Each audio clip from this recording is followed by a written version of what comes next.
بالکل اچھا نہیں ہے۔ آپ حضرات اس طریقے سے میدان چھوڑ کر نہیں جا سکتے ہیں۔ یہ کون جا رہا ہے میری محفل چھوڑ کر، یہ کون جا رہا ہے میری محفل چھوڑ کر، آنکھوں نے رکھ دیے ہیں سمندر نچوڑ کر۔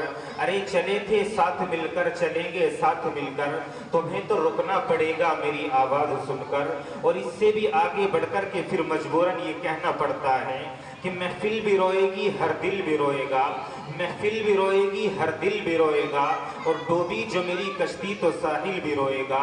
اور اتنا پیار بکھیر دیں گے محفل میں دوستو کہ میری موت پہ میرا عاشق تو کیا میرا قاتل بھی روئے گا۔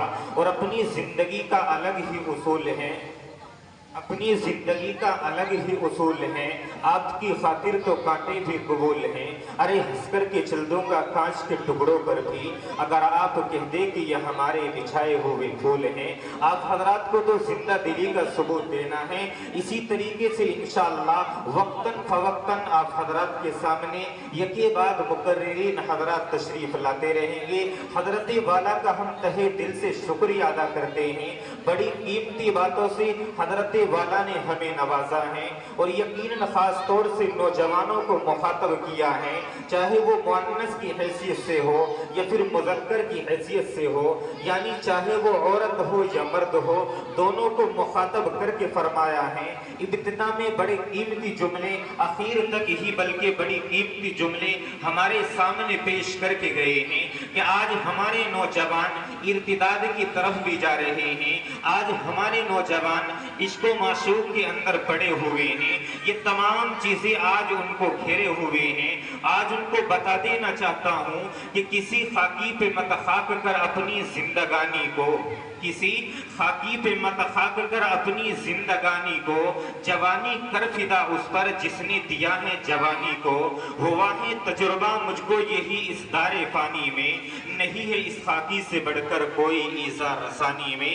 آئیے اسی کے ساتھ ساتھ آخر میں حضرت والا نے ایک بڑی قیمتی بات ہمارے سامنے بیان کی ہے کہ ہم پیسہ تو کماتے ہیں، لیکن ہم پیسہ صرف شادی اور مکانات کے لیے کماتے ہیں۔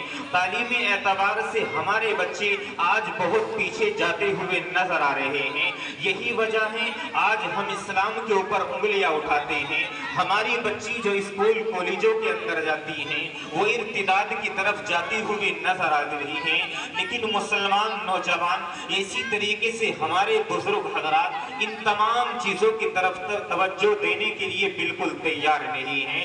میرے عزیزوں، آپ کی بچی اگر اسکول جا رہی ہے تو اس کے لیے لازمی اور ضروری ہے کہ آپ کو اپنی بچی کی نگرانی کرنی پڑے گی، ورنہ کوئی بھی انسان دنیا کے اندر اگر پیدا ہوا ہے، اگر وہ شرک کو اختیار کر لیتا ہے، مرتد ہو جاتا ہے، دوسرے مذہب کے اندر چلا جاتا ہے، اللہ نے ایسے انسان کے بارے میں فرمایا وَلَوْ أَشْرَكُوا لَحَبِطَ عَنْهُمْ مَا كَانُوا يَعْمَلُونَ، کہ جو انسان شرک کو اختیار کرے گا سمجھ لیجئے اس کے ایک ایک عمل کو برباد کر دیا جائے گا۔ ہماری اور آپ کی کیا حیثیت ہے؟ ہم سب کے آقا محمد الرسول اللہ صلی اللہ علیہ وسلم کے بارے میں اللہ نے یہاں تک فرما دیا لَإِنْ أَشْرَكْتَ لَيَحْبَطَنَّ عَمَلُكَ وَلَا تَكُونَنَّ مِنَ الْخَاسِرِينَ، کہ اے پیغمبر، اے نبی، اگر آپ بھی ان کے ساتھ شرک کو اختیار کر لیتے ہیں تو سمجھ لیجئے آپ بھی ان کے ساتھ انہی میں سے ہو جائیں گے، آپ کے بھی تمام عمل اکارت ہو جائیں گے۔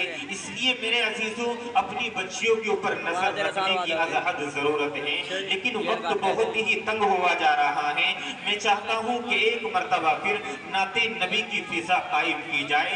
بس آپ کو اتنا بتا دینا چاہتا ہوں کہ اگر خلاف ہیں ہونے دو، اگر خلاف ہیں ہونے دو، کوئی کام تھوڑا ہی ہے نبی کا، سبھی کی تختی پہ نام تھوڑا ہی ہے۔ اور اس سے بھی آگے بڑھ کر اگر آپ دیکھیں گے تو یہ کہتے ہوئے شاعر نظر آئیں گے کہ رسول پاک کے جیسی کسی کی شان تھوڑا ہی ہے، رسول پاک کے جیسی کسی کی شان تھوڑا ہی ہے، میاں ناتی نبی کہنا کوئی آسان تھوڑا ہی ہے۔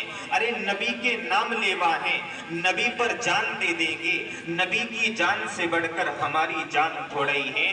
آئیے آپ کے چہیتے اور آپ کے محبوب شاعر میرٹھ کی سرزمین سے تشریف رکھنے والے اگلے 4 مصروں سے ان کا استقبال کرنا چاہوں گا کہ زمانے میں جسے کاغذ قلم دونوں میسر ہیں، زمانے میں جسے کاغذ قلم دونوں میسر ہیں وہ کاغذ قلم سے کام لے لے ایسا تھوڑا ہی ہے۔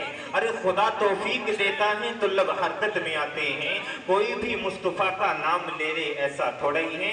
میرٹھ کی سرزمین پر ابھرنے والے بہترین نظامت کے دوران شاعری کا نتیجہ لے کر کے آنے والے حافظ محمد ابو بکر میرٹھی سے گزارش کروں گا مائک پر تشریف لائیں اور نعت نبی کی فضا قائم فرمائیں کہ خاموش بھی رہے تو تکلم ٹپک پڑے، خاموش بھی رہے تو تکلم ٹپک پڑے، جنبش لبوں کو ہو تو تبسم ٹپک پڑے۔ ارے شاعر وہ جادوگر ہیں، نعت نبی لکھ کر کاغذ نچوڑ دے تو ترنم ٹپک پڑے۔